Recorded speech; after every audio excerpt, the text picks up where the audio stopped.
बिस्मिल्लाहिर्रहमानिर्रहीम, अस्सलाम वालेकुम। आप इजी वीज़ा यूट्यूब चैनल देख रहे हैं। मैं हूं कैसर खान। आज जिस कंट्री की हम बात कर रहे हैं उसके बारे में आपके सवालात भी थे और वो लोग जो कह रहे थे कि हमें यूरोप जाना है, यूरोप की ट्रैवलिंग करनी है, चाहे वो ट्रैवल हिस्ट्री हो, चाहे वो वर्क हो, विजिट हो, टूरिज्म हो या कुछ भी हो, या वो लोग जिनको फिलहाल शेंजन जोन में एंटर होने में मसला हो रहा है, उनके लिए भी ये यूरोप की एक खूबसूरत और एक अच्छी और एक छोटी सी कंट्री मौजूद है जिसका वीज़ा आप पाकिस्तान से भी अप्लाई कर सकते हैं और नेबरिंग कंट्री से भी अप्लाई कर सकते हैं। मैं आपको दोनों सूरतों में इन्फॉर्म कर दूंगा। सबसे पहले जान जाइएगा कि आप अगर मैसेडोनिया जाना चाहते हैं यूरोप के अंदर तो आपको दो ऑप्शन दिए जाएंगे। दोनों ऑप्शन का जिक्र मैं आपके साथ कर देता हूं। एक तो विजिट वीजा का प्रोसेस है जिसको आप कहते हैं C type visa. C type visa tourism के लिए, बिजनेस के लिए, फैमिली से मिलने के लिए या कोई भी शॉर्ट स्टे के लिए जो 3 महीने से कम का वीजा होता है या 90 डेज से कम का वीजा होता है, आपको चाहिए होगा। अगर आप कहते हैं कि नहीं मुझे वीजा बड़ा चाहिए, तो बड़ा वीजा से मुराद आपकी ये होगी कि आप वर्क वीजा के लिए जाना चाहते हैं या पढ़ने के लिए जाना चाहते हैं, तो उसके लिए मैं बता दूं आपको कि वो वीजा होगा डी टाइप वीजा। तो फिर आपने डी टाइप वीजा, ये दोनों डॉक्यूमेंट्स को अलग अलग रखिएगा। अगर आप खुद करना चाहते हैं तो आपने डी टाइप के और सी टाइप में एक फर्क रखना जरूर है। इसके बाद जो आप डॉक्यूमेंट रिक्वायरमेंट की बात करेंगे तो मैं आपको इन्फॉर्म कर दूं कि जो भी डॉक्यूमेंट आपने देखने हैं या रिक्वायरमेंट देखनी है या जो भी काम करना है, मैं आपको इस टाइम मैसेडोनिया की ऑफिशियल वेबसाइट से बता रहा हूं, तो आपने भी वही इस्तेमाल करनी है। अगर आप कहते हैं हमें मालूम नहीं है तो मेरे फर्स्ट कमेंट से या फिर नीचे डिस्क्रिप्शन से आप वो कमेंट ले सकते हैं, आई विल गिव यू।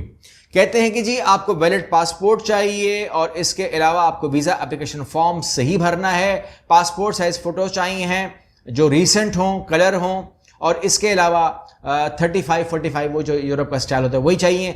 इसके अलावा ट्रैवल आइटनरी चाहिए, ट्रैवल प्लान चाहिए, प्रूफ ऑफ फाइनेंशियल मीन्स चाहिए, travel insurance, proof of employment या स्टडीज़ या जो भी आप करना चाहते हैं, या होटल बुकिंग एनोटेशन जो भी पास अवेलेबल है, या आपके FRC MRC डॉक्यूमेंटेशन जो भी अवेलेबल है। इसके अलावा पुलिस क्लियरेंस सर्टिफिकेट भी चाहिए है in both way, C category D category दोनों में चाहिए।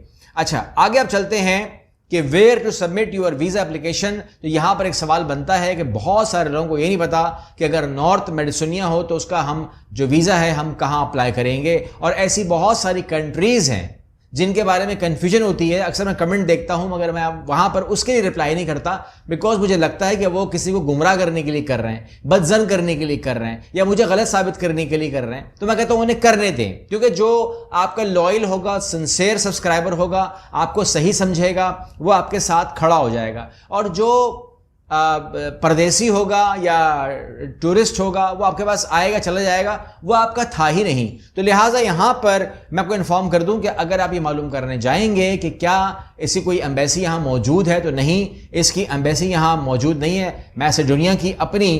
तो आपने हंगरी इस्लामाबाद एम्बेसी में कांटेक्ट करना है। हंगरी इस्लामाबाद एम्बेसी जो कि 12th street 12 sector FF62 Islamabad में अवेलेबल है, आप वहां से कर सकते हैं। इनका फ़ोन नंबर भी अवेलेबल है 5122799300, और आप इसको ईमेल करके पूछ सकते हैं कि जी मुझे बुकिंग करवानी नहीं करवानी, या मैं वैसे आ सकता हूं।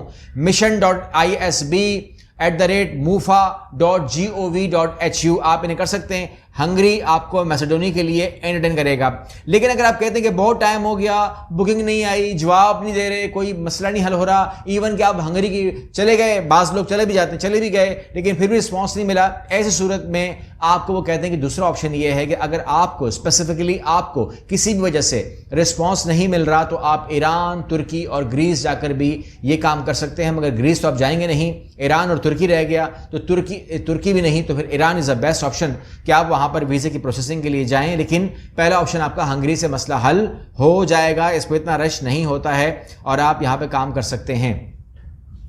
जो शॉर्ट स्टे है उसका तकरीबन 60 यूरो उसकी फीस है, आपको भरनी पड़ेगी। इसके अलावा लॉन्ग स्टे, अगर आप वर्क वीज़े की बात करेंगे या स्टडी वीज़े की बात करेंगे तो उसका जो खर्चा है वो तकरीबन 27,000 पाकिस्तानी रुपए या $90 आप कह सकते हैं कि ये आपका खर्चा आएगा। अगर आपका बच्चा 12 साल तक की उम्र का है तो वो 35 यूरो में जाएगा।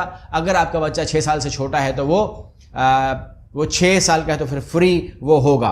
प्रोसेसिंग टाइम जो है वो 1 महीने का है शॉर्ट स्टे के लिए, इससे पहले भी आ सकता है, और लॉन्ग स्टे के लिए जो प्रोसेसिंग टाइम है वो 2 महीने का है, इससे पहले भी वीज़ा आ सकता है।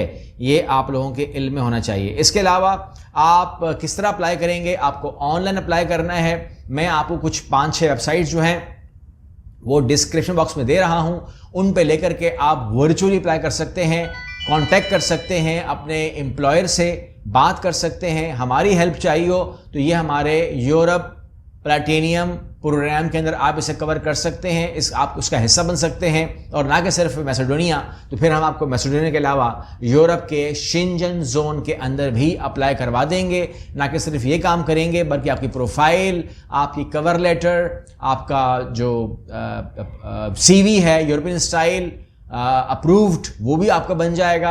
और हमारी टीम आपको जो रिस्पांस है वो तमाम का तमाम करके देगी। अगर मैसेडोनिया के लिए मैसेडोनियन ज़बान के अंदर वो प्रोफाइल मांगते हैं तो वो भी हमारी टीम प्रोवाइड करती है, उसमें भी आपको कोई ट्रांसलेट करने की ज़रूरत नहीं है, उसी कॉस्ट में आपका हो जाएगा। यहाँ जो ज़रूरी बात आपसे मैंने करनी है, जो कि बहुत ज़रूरी है, वो ये है कि मेरा अल्लाह के हुक्म से ज़िंदगी रही और सेहत रही तो शेड्यूल मौजूद है। पहले लाहौर का था, मगर अब लाहौर के अलावा इस्लामाबाद से आपको मैंने बताया था कि बहुत सारे कॉन्टैक्ट्स आए हैं, और इस्लामाबाद की वजह से मेरा शेड्यूल बड़ा हो जाएगा, और पाकिस्तान में ये 7 दिन का शेड्यूल मेरा बन जाएगा ओवरऑल अगर मैं देखता हूँ तो इसको करने के लिए मैंने आपको पहले कहा था कि मेरे पास 2 दिन हैं, मैंने आपसे कहा था, जो कि मैंने लाहौर के लिए रखे थे। मगर चूंकि अब इस्लामाबाद भी आ गया है तो उसको मैनेज करने के लिए मुझे 7 डेज ओवरऑल लगाने होंगे। तो अब मुझे करना ये है कि मेरा इंटरनेशनल जो प्रोग्राम चल रहे हैं, उसमें कुछ प्रोग्राम मेरे दुबई में भी हैं, तो वो मुझे करने पड़ेंगे ताकि मैं फ्री होके आऊँ। और आपको मैंने कहा था कि मैं लैंड करूँगा इस्लामाबाद में। तो जो लोग UAE के अंदर हैं, अगर वो भी, अब तो मैं उनसे भी कहूँगा, अगर वो भी काउंसलिंग बुक कराना चाहते हैं तो वो हमारी टीम से रब्ता करके 1-to-1 सेशन अपना बुक कर सकते हैं। मैं उनके लिए भी हाजिर हूँ। दुबई के बाद इंशाल्लाह इस्लामाबाद का रास्ता होगा मेरा। इस्लामाबाद में जो लोग हैं वो भी मुझसे बुक करवा सकते हैं, और आप लोगों ने रिक्वेस्ट भी कर रखी है तो एडवांस में बुक करवा लीजिए। और जो लोग लाहौर वाले हैं वो तो काफ़ी बड़ी तादाद आ चुकी है हमारे पास, तो अगर और भी होंगे तो इंशाल्लाह उनको भी मैं टाइम अकॉर्डिंगली दूंगा। जितने लोग होंगे उतना मैं दिन रख लूँगा।